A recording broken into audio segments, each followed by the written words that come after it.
Hello and welcome to another live. We are going to be doing a live every Wednesday. Feel free to send me your questions. You could direct message them to me. You could also send them to my email, which is annalisabahadur@gmail.com. You could also find me through the website, annalisabahadur.com. You could also send me a few questions here. I've got a ton of questions from you guys. Usually we send out an alert the day before letting you or reminding you that we do have the live, and you could send your questions there. But of course, if I have time, I'll go ahead and answer here as well. So if you've got questions, just send them through. All right, first question is, how can I give space for my partner to miss me while we're still living together? You can have space in a relationship. In fact, I think it's really important to have space. You want to still be an individual when you're in a relationship. You don't want to lose that side of you. So how can you create space when you're living with someone? You have a life of your own. You want to have hobbies. You want to set aside time to go out with your friends. You want to be involved in work, charity. You want to do things that helps you to grow as an individual. It's not, your life does not have to revolve around your partner or the relationship. It doesn't have to be a 24-hour thing. You need time for yourself. You want to take care of your health. Maybe you want to go to the gym. Maybe you like reading. Like I said, a hobby, pick up tennis is happening in the US right now. Do something that brings you joy. And when you're out doing something, your mind is not constantly on the relationship or on your partner, they can feel that energy shift and they're going to want to be in your space. They're also going to respect you for not leaning on them for your happiness and your comfort all the time. So you can create space while being in a relationship. Simple things like having TV shows that's your own. You don't have to watch it with your partner. While you're at home, taking long showers, if that's your thing, or enjoying a book and drinking a cup of tea in a corner that's just yours. But you can create that space by being more involved in your life and doing things that brings you joy without always stopping to consider what you need to do with a partner. I hope that helps. A question from one of you. How can I make my fearful, avoidant wife miss me? Oh, that's the question I just answered. So thank you for that question. If you missed the answer, this live is going to be posted after when we're done. So you could always go back and look at it. But it was just answered. So thank you for the question. Can you explain the feeling of shame and guilt that a person with an avoidant attachment has? It's the same feeling of shame and guilt that every human being will feel. We feel shame, guilt, remorse, regret when we know that our actions or our words have caused another person pain. We may not verbalize it, we may not say we're sorry, we may not talk about it with that person, but we as an individual will feel pain for causing someone else discomfort. The only difference between the avoidant and the anxious attached is that the avoidant attached will keep those feelings with themselves. They'll process it. If they have a therapist or someone that they really trust, they're going to share it with that person, but their partner may not hear it. What their partner may recognize is that there is a shift in their behavior. They're going to, most likely, in most cases, they'll get quiet, but they're processing. When they're quiet, they're processing, and then they'll make amends. You'll notice it in their actions. They're probably going to do something that they know you would appreciate or you would like, but they'll make up in actions. Kind of like kids. Sometimes a child will act out and they'll say something that hurts the parent, and it's very difficult for that child to go and say, I'm really sorry for what I've done. But you'll probably notice they do a little drawing and they'll bring it and give it to the parent. It's their way of saying sorry. A lot of times we we will choose to do something to show that we're sorry instead of saying it, because for most of us, we were not taught from an early age that it's okay to say sorry. Most of us did not hear our parents apologize to us, so we don't know how to, and it's an uncomfortable feeling when we're doing anything that we're not used to, including saying sorry. Even if we say sorry, and this is for my anxious attached friends, I want us to ask ourselves, why are we apologizing? Sometimes we apologize for things that we're not wrong about. Sometimes we apologize for someone hurting our feelings. Sometimes we apologize and we say something like, I'm sorry I said this thing which made you do the thing that hurt me. So we want to ask ourselves too, where is our apology coming from? Is it coming from a place of fear? Are we afraid that if we don't apologize, if we don't take full responsibility, they're going to leave us? And if that's the case, then we've got to work on our healing, because we don't want to be driven by fear. Right? I'll take another question here. Can a person show consistent interest and still be an avoidant? Of course. Of course. An avoidant attached person, or a person who's got an avoidant attachment style, is a person who avoids conflicts. They don't like it. No one does. Right? The difference between an anxious attached and an avoidant attached is that the anxious attached is willing to push through the discomfort and go towards their partner to work through the problem. The avoidant attached wants to work through the problem, but they choose to move away from it because of the discomfort, right? Both individuals would choose to run away from discomfort. No one likes discomfort. The anxious attached does not like discomfort. You want to run, but you'll choose to stay and work through the issues because you believe that if you don't, the problem will just keep coming up and you'll have to deal with it over and over. And if you don't deal with it, you're going to lose your partner. The avoidant attached wants to stay and work through the problem, but chooses to leave because the discomfort is a little too much. All right?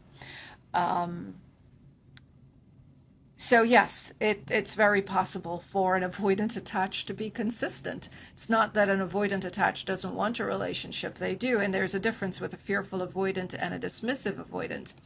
A dismissive avoidant will stay in a relationship because it's a commitment they've made. They've made an agreement with themselves. They can be quite rigid with their boundaries, and if the boundary is to stay in the relationship, then they are going to stay in the relationship. Fearful avoidant will be consistent in their actions if they want to be in the relationship. But does that mean that you're going to get a good morning message every morning or I love you all the time? Perhaps no, because they want their independence. They don't want to be locked into a commitment of having to say good morning every morning out of obligation. And they also, feelings change, right? You can't just program a person to say I love you when that feeling may not be there in that moment. You'll find that an avoidant attached person will say I love you, especially a fearful avoidant attached person, when they're really feeling that intense emotion, or if you've done something that provoked that emotion. All right? They're not going to say it all the time. They're not going to just throw out the I love you just to make you feel better. But they are consistent, meaning they'll keep showing up in the relationship. They're going to be faithful if that's who they are. All right? Ooh, here's a question. Does it take hurting them back so that they'd realize the same feeling you were made to feel? No. It is not okay to hurt someone because you've been hurt by their actions and words. And that's not how a person will interpret your actions. If we intentionally hurt another person, they're not going to be sitting there thinking, oh, this is what I did to them. Empathy is not a thing that jumps into us when we're hurt by another human being. Anger is, resentment, regret, self-guilt. because we start to question ourselves. Why did we choose this person? How could I have loved someone, or how could I have cared for someone who deliberately hurts me? It is not a good idea to deliberately hurt another human being. I think the way we want to approach this is ask ourselves, do we want to be deliberately hurt by another human being? In many, many cases, we don't set out to hurt each other. We don't wake up in the morning with the intention of hurting another person. Yes, we may act in certain ways and we may say certain things that causes pain, but it's not generally intentional. I talked about red flags recently.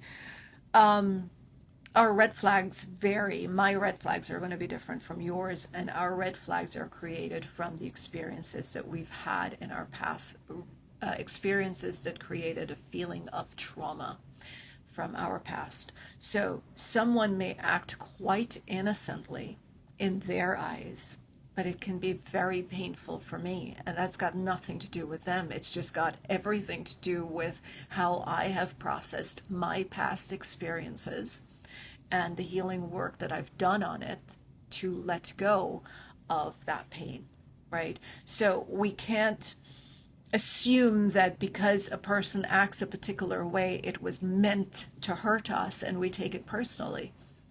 Our responsibility is to work with our triggers so that we could quiet them, right? But yeah, it's not okay to deliberately hurt another human being. A question here is, can I talk about avoidance grieving a parent's death? I'm totally confused about how to deal with this. Usually when an avoidant attached person is going through a difficulty in their life, whether it's a parent, the death of a parent, loss of a friendship, a loss of job, moving to a different country, it's a very overwhelming time. Losing a parent is always going to be difficult. What we want to really look at here is the overwhelm, the emotion that the person's carrying, not so much the experience, but more the emotion. And we want to address the issue from that perspective.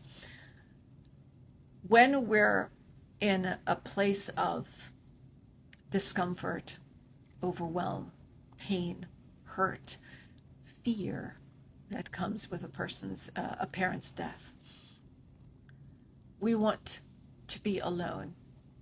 Well, someone with an avoidant attachment style will want to be alone. They want time to process. Anything else coming at them is going to add to that overwhelm. To make a simple decision about what should we get to feed people if they come and visit for the funeral, it's too much of an overwhelm for them.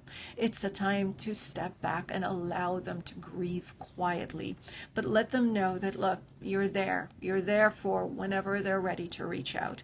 And for someone who's got an avoidant attachment style, that can be a very long time.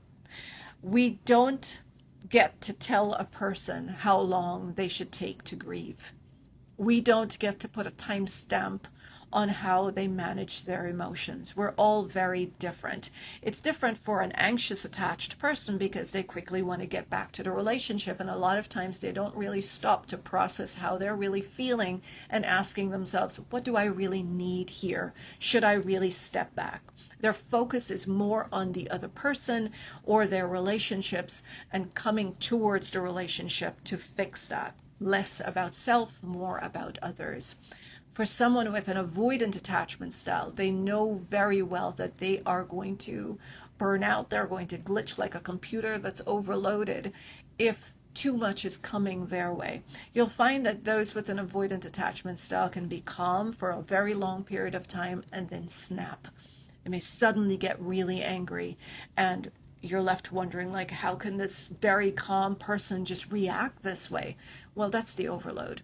They've been taking and taking and taking, and it got to a point where they did not have enough space to step back and process their emotions and be with themselves, so they snap, right? So in cases like this, grieving a parent's death, Just let them know that you're there. You're willing to listen when they're ready to come forward, and let them be. Just let them be. You can occasionally send a message to say, I'm thinking about you, but that's all. Just let them be. And the more space you give this individual, the quicker they'll be able to process their emotions and they'll come towards you. But that's your best bet. Adding anything more to it can push them away from you. Right? I'm sorry. Question. Someone I suspect to have an avoidant attachment style has been canceling every date that they have invited you to for the last 6 months. What can you do? Here's where I'm hoping that you're dating someone else, or you're out there getting to know other people, which is also called dating.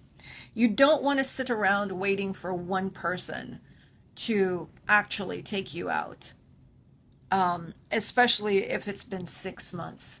This is where we have to ask ourselves, what is it we want? What do you want in your life?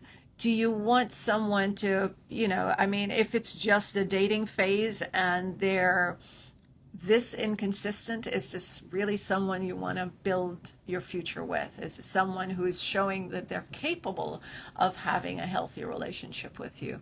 This is where you get to make a decision for yourself.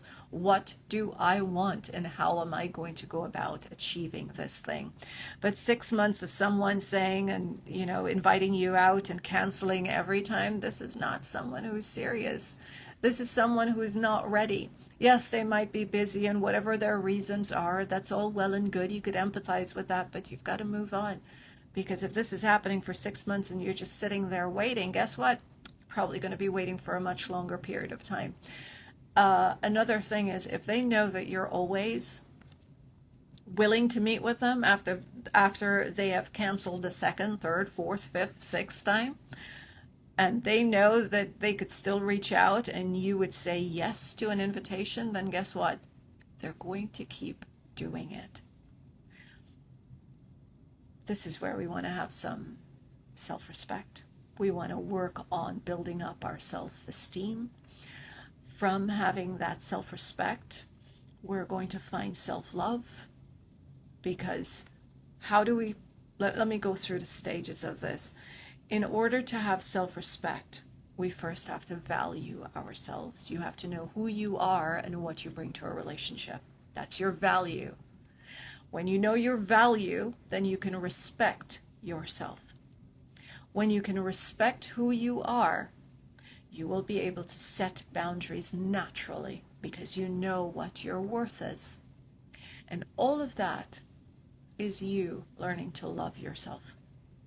Let me know what your thoughts are about this in the comment section. Is an avoidant attached scared of losing you? And what does it mean when they are not afraid of losing you? As human beings, we all want connection.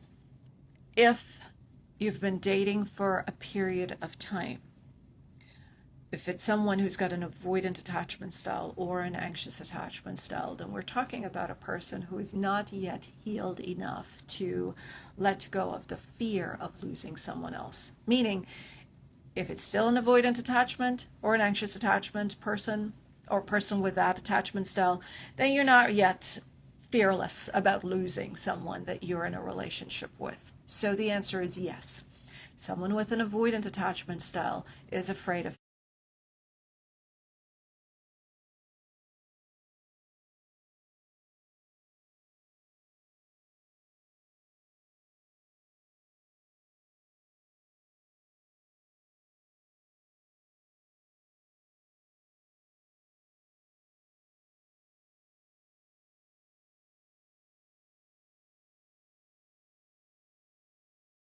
her.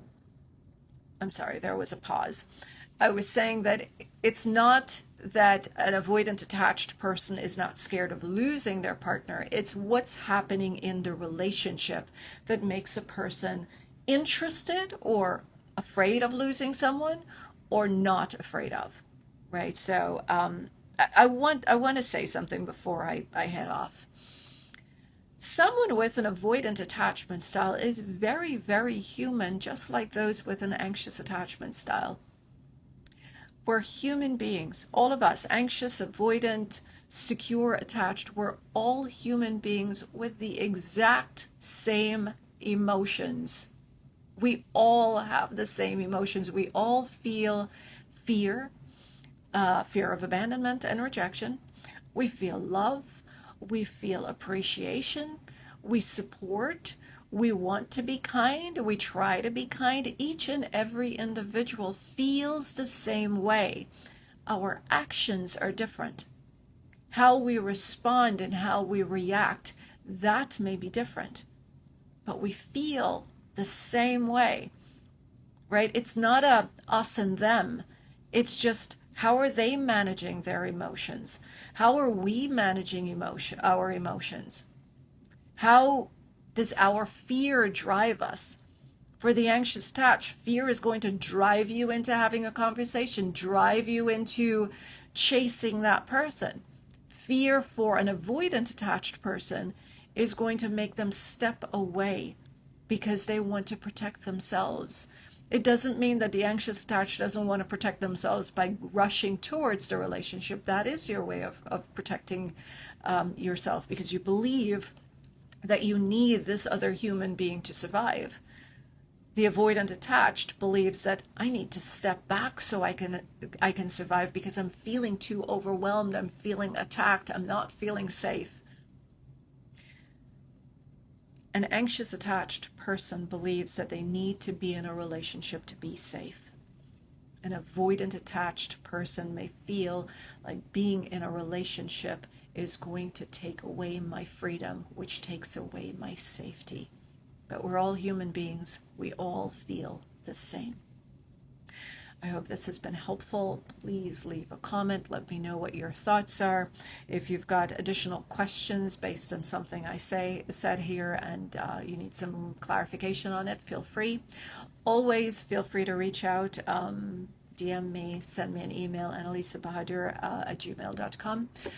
You could also follow the podcasts. There are two of them. One, The Art of Attracting Love, and the other one is called The Heart of the Matter. On the website, you could also find a ton of articles on attachment style and how we could manage our relationships, who we are in relationships, our emotions, all those fun, good stuff. And yeah, as always, it's a pleasure doing this, and I will catch you guys later.